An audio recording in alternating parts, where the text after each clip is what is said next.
Untuk menyantet seseorang itu tidak bisa pada saat lagi viral, dan karena itu kan ilmu berdasarkan doa metafisika. Doa kita lagi. Catat ya teman-teman ya, kalau kalian mau kebal dari santet itu kalian mesti viral. Terus katanya mas-mas yang tadi tuh, santet itu ada hubungannya sama doa kepada Tuhan. Jadi ini yang gue tangkap ya dari mas-mas yang tadi yang dikepang itu. Santet itu adalah berdoa kepada Tuhan. Jadi dia minta kepada Tuhan untuk nyantet seseorang. Gue nggak ngerti ya ini latar belakang dia tuh agamanya apa. Tapi kalau misalnya dia agamanya Islam, justru ini keliru banget. Pendek pengetahuan gue ya, santet itu nggak berdoa kepada Tuhan, minta sama Allah gitu. Allah saya pengen nyantet si ini gitu. Enggak, setahu gue tuh nggak kayak gitu. Malah nih ya, menurut gue mas-mas yang tadi itu bisa dikatakan menista agama secara langsung. Karena menurut dia, dari perkataan dia yang barusan di klipnya Dr. Richard, dia menyamakan santet dengan doa kepada Tuhan. Ini bingung juga nih. Kalau dia ngomong secara general ya teman-teman, ngomong secara spesifik ke Islam, gua bisa buat kena deh. Gue gak ngerti orang sekarang pengen viral gini amat. Nah, masukin. Ente kadang ada ente. Tapi dulu, ini beda nih. Kalau nggak masuk orang. Demi Allah ya, dari awal tuh gue gak demen banget sama orang yang sebelah kiri yang kayak nantang-nantang gitu kan. Tapi lucu juga kalau dilihat-lihat, apalagi tuh gue nggak tahu ya itu yang di sebelah tuh yang bapak-bapak itu pengacaranya dia, pekawannya dia, bagaimana. Tapi dia ngebet banget sama iPhone. Ini kayak kurang briefing mereka berdua. Gue yakin ntar ribut ini di belakang. Sebenarnya yang sebelah kiri tuh bukan ahli kebal menurut gue, lebih cocok jadi komedian sih. Ente kadang-kadang ente. Halo Sobat Fakta, Bang Pin ketemu lagi dengan Bang Pin yang terus mengabarkan fakta viral seputar selebritas tanah air yang terus saja bikin berita, dan dengan berita mereka tetap eksis di ranah media.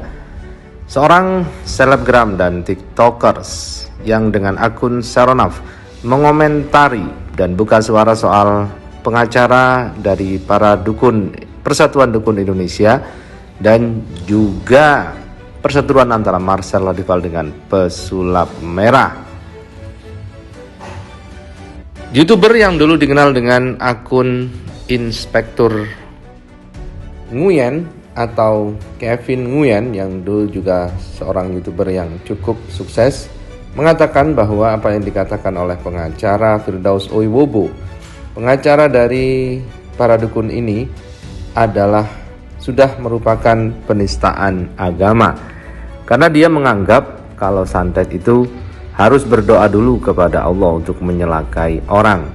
Padahal menurut ajaran agamanya, yaitu agama Islam, santet itu tidak berdoa kepada Allah, tetapi justru berdoa kepada iblis dan setan.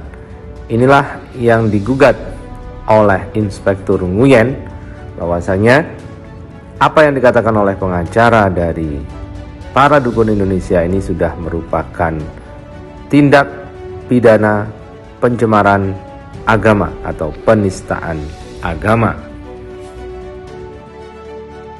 Kalau si Marcel bilang santet itu tidak ada, dia belum cerdas. Kalau santet itu ada, kenapa nggak disantet aja Marcel? Itulah yang saya bilang tadi. Kalau harus dilaporin polisi. Begini. Untuk menyantet seseorang itu tidak bisa pada saat lagi viral. Dan karena itu kan ilmu berdasarkan doa. Mimpinya jelek. Begini, yang umat Islam nggak senang nih ya, yang pada nge-DM saya sudah rupa. Apa gitu serang masa gini. Demi Allah, ini meng-DM saya hapus. Bentar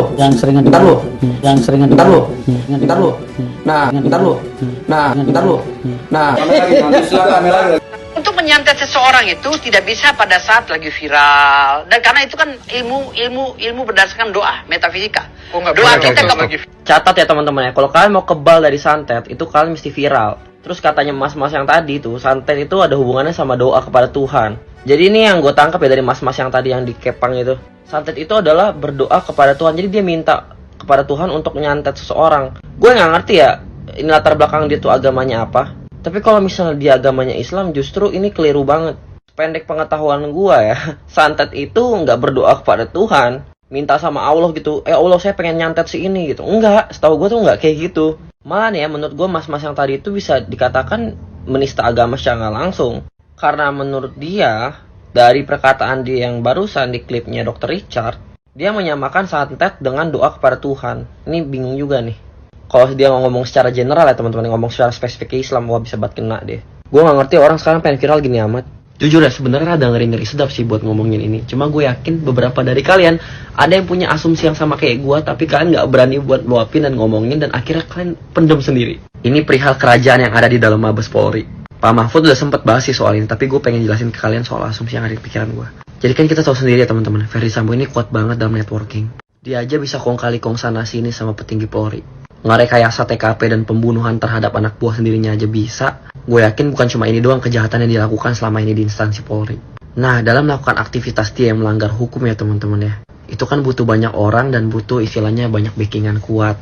Gue yakin si Ferdy Sambo ini dia punya kartu as untuk anggota-anggota Polri yang lain. Maksudnya kartu as itu apa, Vin? Kartu as adalah kartu aib dari polisi-polisi yang lain. Nih biar kalian gampang paham nih ya. Misalnya ada polisi si A nih kan jabatannya sekian.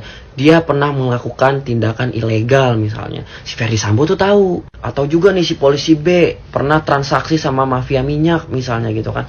Nah ini si Ferdy Sambo juga tahu. Makanya orang-orang tuh pada nggak berani nih sama Ferdy Sambo sebenarnya. Karena kalau misalnya kesepakatan itu tidak dicapai, Ferdy Sambo akhirnya cepu, ya kan? Banyak yang bisa kena.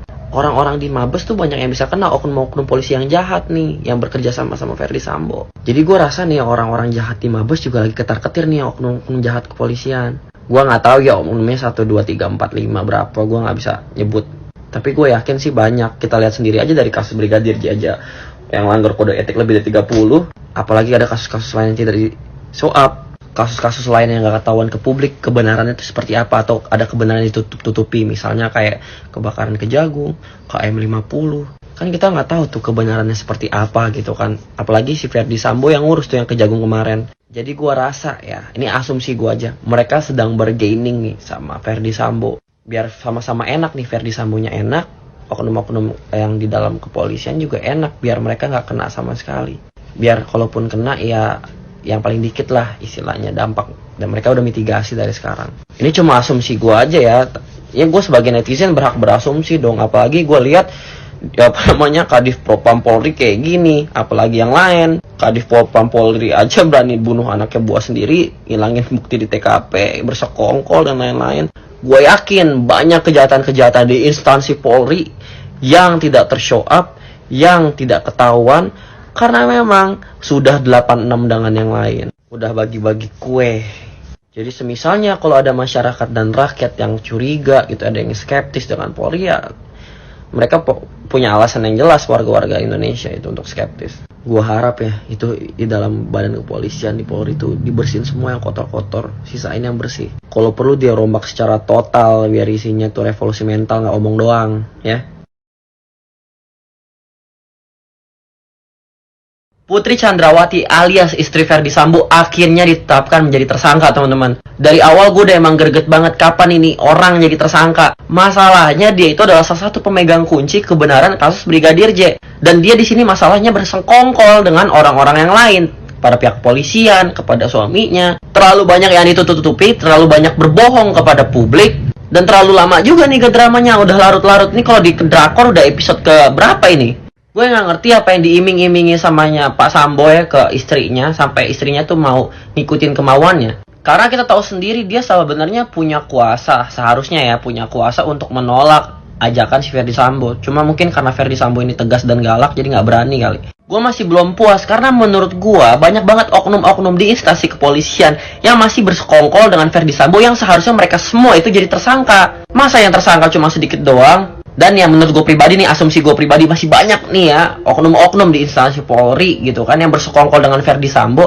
Akhirnya mereka bergaining tuh, bagaimana nih enaknya penyelesaian kasusnya. Karena gue yakin tindak kejahatan di dalam instansi polisi ya, instansi Polri gitu kan, ini bukan cuma sekedar kasus Brigadir J doang. Banyak tuh oknum-oknum jahat di instansi polisian dan kasus-kasus lain, mafia-mafia lain. Gue yakin ya ini kalau kita lihat divisi Propam aja begini, apalagi yang lain. Propam sebagai wajah Polri gitu kan, dia aja berani membunuh anak buahnya sendiri. Kan kita nggak tahu kejahatan yang lain ada apa nih. Gue udah enak deh dengan segala kebohongan yang ada di instansi Polri ini, yang drama-drama Ferdy Sambo. Semoga aja semuanya keungkap deh, termasuk mau perjudian kayak mau mafia ini itulah, para polisi yang berhubungan dengan mafia minyak lah, solar lah, whatever lah, kalau misalnya ada gitu kan. Gue pengennya keungkap semua, termasuk yang Kejagung kemarin tuh di 2020. Semoga aja kasus ini cepat selesai. Bagaimana tanggapan kalian setelah Putri Chandrawati jadi tersangka? Apakah kalian senang? Apakah kalian masih kurang puas? Silahkan drop di